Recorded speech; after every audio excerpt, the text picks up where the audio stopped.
Hello, LovelyyOT, it's your girl Nancy back again. This time around, though, no, we're going to talk about how to maintain productivity. You basically, in order to maintain productivity, to be very organized, okay? That's number one. Number two, you have to calculate every second that you spend with a patient or that you spend doing whatever it is that you do at work.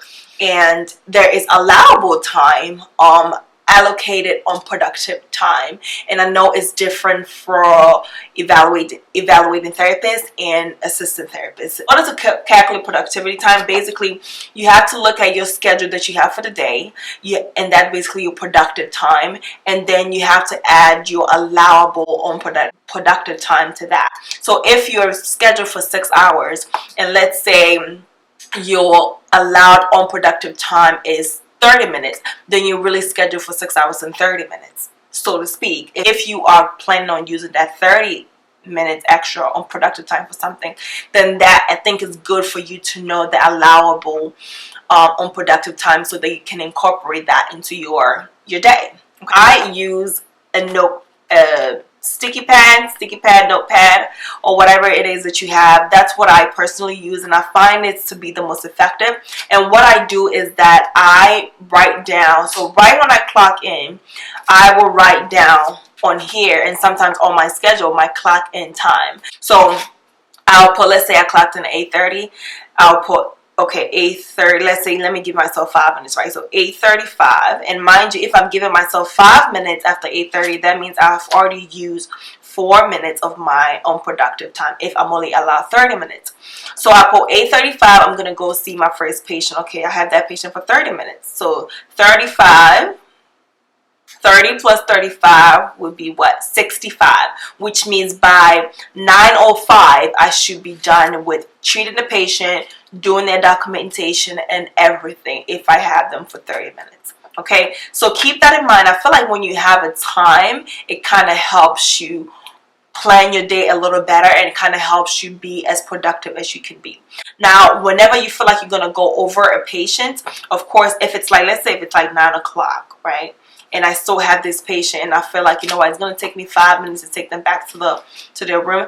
I can start taking them back to the room. I'm still with the patient. I can use this time, this travel time, so to speak, to educate the patient, or to talk about the goals, to talk about the session, talk about something that's relevant to the plan of care, and you can still, that's billable time that you can still bill. And this is easier for me to walk around with this, so I usually stick this into my pocket. And also make sure that you add in your clock out time as well, because that kind of gives you an idea of when you're going to be clocking out, and that for me can kind of help me plan my day a little better if I know when I'm supposed to take a break, when I'm supposed to clock in from break, when I'm supposed to clock out, and that way I can stay on track of my productive time and my unproductive time. Sometimes if I know the patient and I know that I can go over their time, and I'm trying my best to not go over the time and I still go over the time, I'm going to put out the time that I went over. I'm sorry, but I'm going to do that, because if I spend 40 minutes with a patient, that's what needs to go on the clock that I spend time, that when I build, that's what I need to write.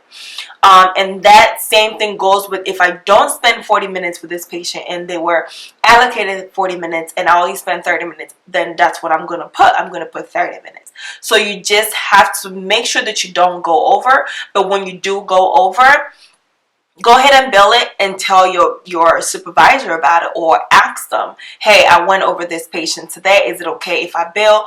You know, have that open communication with your supervisor and see what is appropriate and what's not.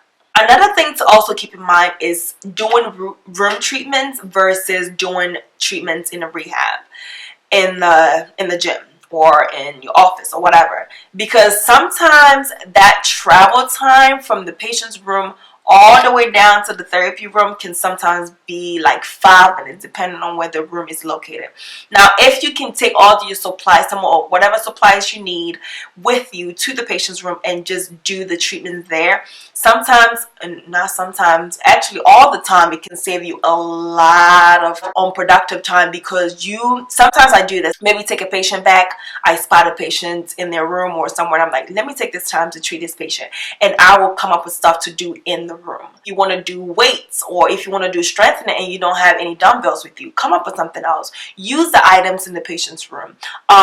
You can do standing balance in the room. You can do toilet transfers. You can do ADLs in the room. So sometimes you don't always have to go back to the therapy room in order to do therapy.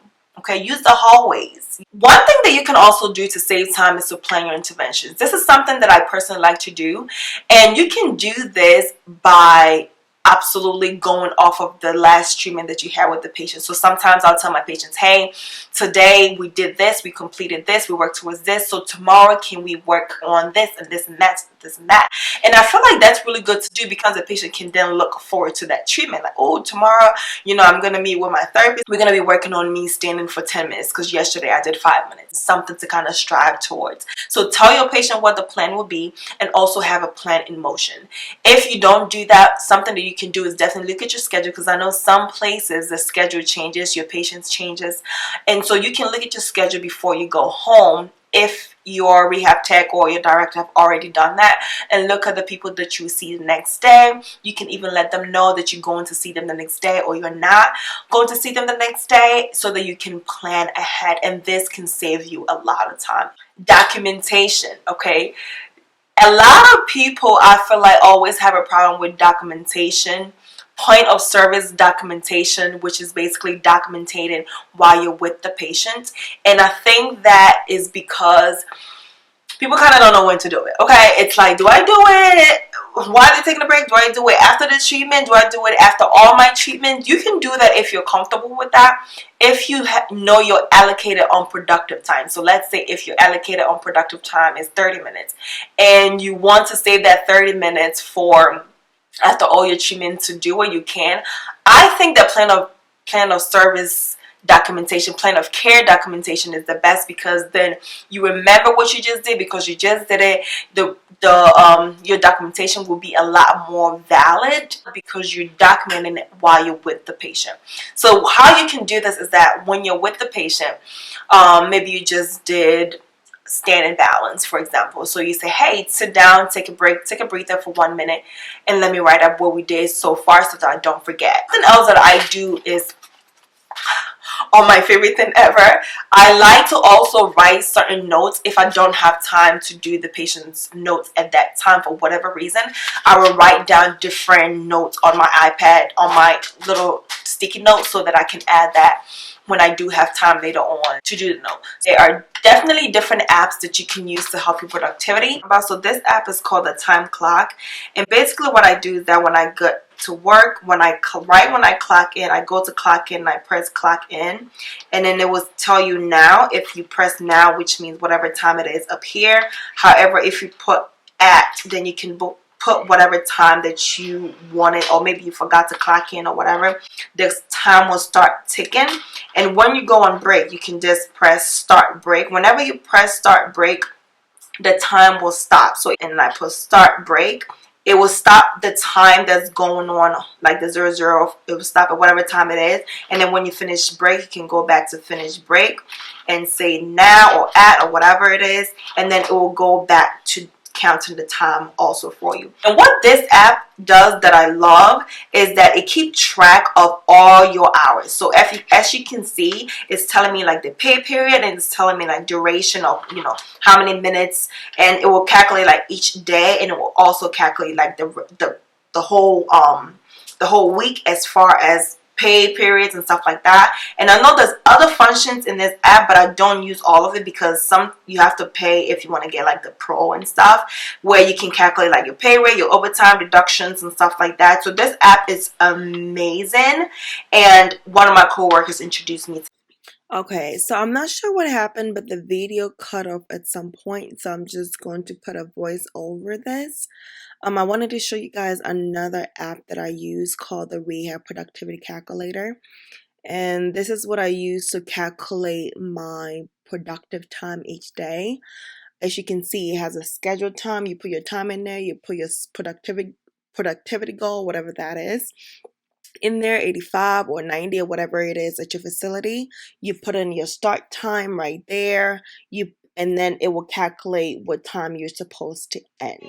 to end with this video, I just want you guys to remember that even though productive time is so important and these companies cannot stop worrying us about productive time, always patient care is number one. Quality patient care is number one for me, to me.